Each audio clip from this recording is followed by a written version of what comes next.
आज जयपुर में शहीद स्मारक पुलिस आयुक्तालय परिसर में federation of the pensioners of the state universities of Rajasthan के नेतृत्व में राज्य वित्त पोषित विश्वविद्यालयों के पेंशनर्स ने धरना दिया।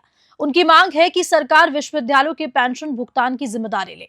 पेंशनर्स का कहना है कि अन्य राज्यों में सरकारें ये जिम्मेदारी निभाती है, लेकिन राजस्थान में इसे अनदेखा किया जाता है। जयनारायण व्यास विश्वविद्यालय समेत कई संस्थानों में पेंशन का भुगतान लंबित है, जिससे पेंशनर्स को आर्थिक संकट का सामना करना पड़ रहा है। संघ के अध्यक्ष प्रोफेसर हरिशंकर शर्मा सहित अन्य वक्ताओं ने सरकार से तत्काल हस्तक्षेप की मांग की। उन्होंने चेतावनी दी है कि अगर मांगे नहीं मानी गई तो आंदोलन और भी उग्र किया जाएगा। Bureau report, news 21। राजस्थान के शहीद स्मारक पर हम खड़े हैं। आपको बता दें कि तीसरा धरना हम आपको दिखा रहे हैं पेंशनर वेलफेयर सोसाइटी का। यहाँ पर श्री कर्ण नरेंद्र कृषि विश्वविद्यालय जोबनेर और साथ ही साथ federation of pensioners of the state university of Rajasthan के लोग, महाराणा प्रताप कृषि प्रौद्योगिकी विश्वविद्यालय और कई यूनिवर्सिटीज़ के यहाँ पर लोग बैठे हैं और इनका साफ तौर पर कहना है कि करीब 10 साल से इनको इनकी पेंशन है वो नहीं मिली है और सरकारें भी यहाँ पर बदल गई। कांग्रेस की भी सरकार 5 साल राज कर गई और अब 1 साल भाजपा की सरकार को हो चुका है, लेकिन करीब 10 साल से इन लोगों का कहना है कि हमारी पेंशन हमें नहीं मिल रही है। सर, क्या मुख्य मांग है आपकी? Doctor H Sharma, president federation. हमारी सबसे बड़ी मांग यह है कि जिस प्रकार से गवर्नमेंट कॉलेजेस के अंदर जो लेक्चरर्स, प्रोफेसर्स हैं, एम्प्लॉइज हैं, उनको जिस तरह से ट्रेजरी से पेंशन मिलती है, उसी प्रकार की व्यवस्था विश्वविद्यालय पेंशनर्स की भी होनी चाहिए। करीब 20 साल से जो है पेंशन का काम चल रहा है, लेकिन अब 10 साल से तो जो है ऐसी स्थिति आ गई है कि विश्वविद्यालयों के पास में पेंशन देने के लिए वित्तीय संसाधन नहीं है, और अगर वित्तीय संसाधन नहीं होंगे तो पेंशन कहाँ से देगी?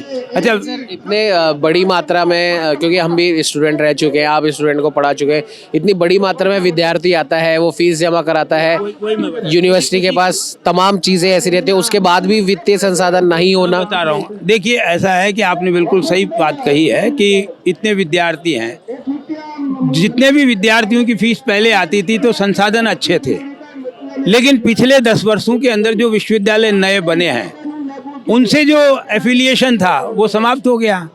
नॉन कॉलेजिएट की फीस ही जो है सबसे ज़्यादा आती थी यूनिवर्सिटीज़ के अंदर, वो नॉन कॉलेजिएट की फीस आना बंद हो गया, क्योंकि जैसे राजस्थान का उदाहरण दूँ, केवल 2 ही डिस्ट्रिक्ट रह गए। पहले तो बहुत बड़ा एरिया था, उसका कैचमेंट अच्छा था, लेकिन जब वो फीस आना ही कम हो गई तो वित्तीय संसाधन कहाँ से होंगे? जो छात्र रेगुलर काम कर रहे हैं उसमें भी SC, ST, OBC की फीस कम है, महिलाओं की बिल्कुल फ्री है। तो जो वित्तीय संसाधन जिस माध्यम से विश्वविद्यालय में आते थे उसके अंदर लगातार कमी होती चली गई, और यही सबसे बड़ा कारण है कि विश्वविद्यालय के जो संसाधन हैं वो धीरे धीरे कम होते चले गए, और अब स्थिति ऐसी आ गई है कि हम पेंशन देने में सक्षम नहीं हैं। और इसीलिए जब पेंशन 1991 में लागू की गई थी तो उस वक्त गवर्नमेंट को खुद को ही जिम्मेदारी लेनी थी, और वो जिम्मेदारी नहीं ली गई, और आज तक ये स्थिति बनी हुई है। कई गवर्नमेंट बदल गई। पिछली गवर्नमेंट के अंदर एक प्रस्ताव पारित किया था 151, उस प्रस्ताव के अंतर्गत ये था कि जितने भी ऑटोनोमस ऑर्गेनाइजेशंस हैं उन ऑटोनोमस ऑर्गेनाइजेशंस की जिम्मेदारी पेंशन की गवर्नमेंट लेगी। उस वक्त उसका क्या कारण हुआ, जब भी मुख्यमंत्री जी से मिलते थे तो वो कहते थे कर दिया ना। मैंने कहा, सब कर कहाँ दिया? जब तक उसका ऑर्डर नहीं निकलेगा तब तक उसकी क्रियान्विति तो नहीं हो सकती। तो उस सरकार के टाइम भी जो है वो चीज़ जो है पेंडिंग हो गई। अब हमारी इस नई सरकार से आग्रह है कि विश्वविद्यालयों की जो लंबित मांग है, बहुत लंबे समय से 25 साल से लंबित है, उस मांग को पूरा करे, और विश्वविद्यालय के अंदर संसाधनों की कमी को देखते हुए पेमेंट जो है वो ट्रेजरी के माध्यम से विश्वविद्यालयों के पेंशनर्स को करे। यही हमारी सबसे बड़ी मांग है। Professor H Sharma, president federation of state university pensioners. तो आपने सुना कि जिस प्रकार से जो तमाम पेंशनर्स हैं वो करीब 10 साल से ज़्यादा का समय उन्हें हो गया है, और सरकारी लापरवाही की वजह से ही आज ये अपनी पेंशन से वंचित हैं। और भी हमारे साथ में कुछ लोग मौजूद हैं, उनसे भी हम जानने की कोशिश करेंगे। सर, तमाम यूनिवर्सिटीज़ के पेंशनर्स यहाँ पर बैठे हैं, जैसा कि अभी सर ने बताया कि फाइनेंशियल जो संसाधन है वो किसी कारणवश वो आने धीरे धीरे कम हो गए, इस वजह से आप लोगों की पेंशन रुकी हुई है। लेकिन सरकार को बड़ा दिल दिखाते हुए, भले राज्य सरकार हो केंद्र सरकार हो, उन्हें इन पेंशनर की समस्या सुलझानी चाहिए, क्या कहें? देखिए, मैं डॉक्टर सुभाष भार्गव और महाराणा प्रताप कृषि एवं प्रौद्योगिकी विश्वविद्यालय का यहाँ रिप्रेजेंटेशन कर रहा हूँ।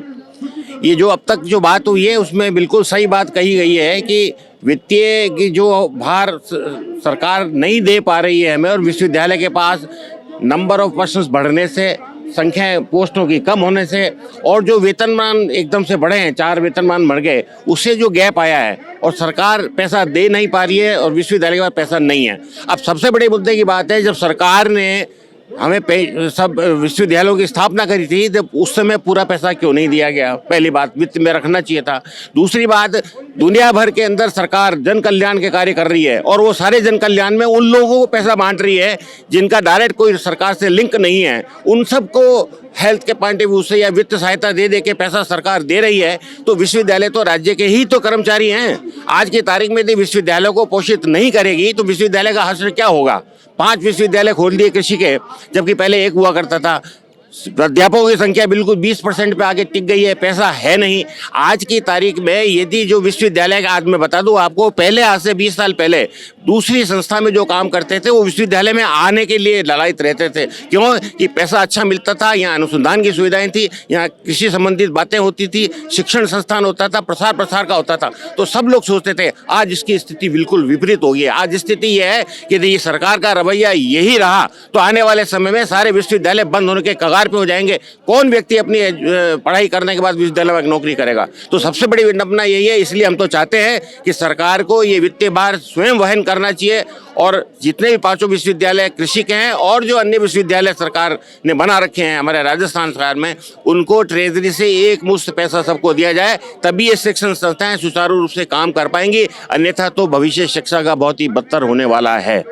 धन्यवाद। ये थे हमारे साथ सुरेश भार्गव जी, पेंशनर्स हैं, ये भी यहाँ पर हिस्सा ले रहे हैं और इनका साफ तौर पर ये कहना है कि अगर सरकार खुद ये जिम्मेदारी नहीं उठाएगी तो आने वाले समय में न सिर्फ कई यूनिवर्सिटीज़ बंद होने के कगार पे आ जाएंगी, बल्कि इन जो पेंशनर्स हैं, जो 10 साल से ज़्यादा का इनका पैसा अटका हुआ है, ये पैसा भी कहीं ना कहीं गुम हो जाएगा। तो ज़रूरी बात यह है कि सरकार को खुद अब इन विश्वविद्यालयों की जिम्मेदारी उठानी चाहिए, बड़ा दिल दिखाना चाहिए और 10 साल से जिन भी लोगों की पेंशन अटकी हुई है, सरकार इनके हिसाब से सरकार के गलत फैसलों की वजह से वो पेंशन इनकी तुरंत रिलीज होनी चाहिए। सहयोगी कैमरामैन अजय के साथ उमंग माथुर, न्यूज़ 21।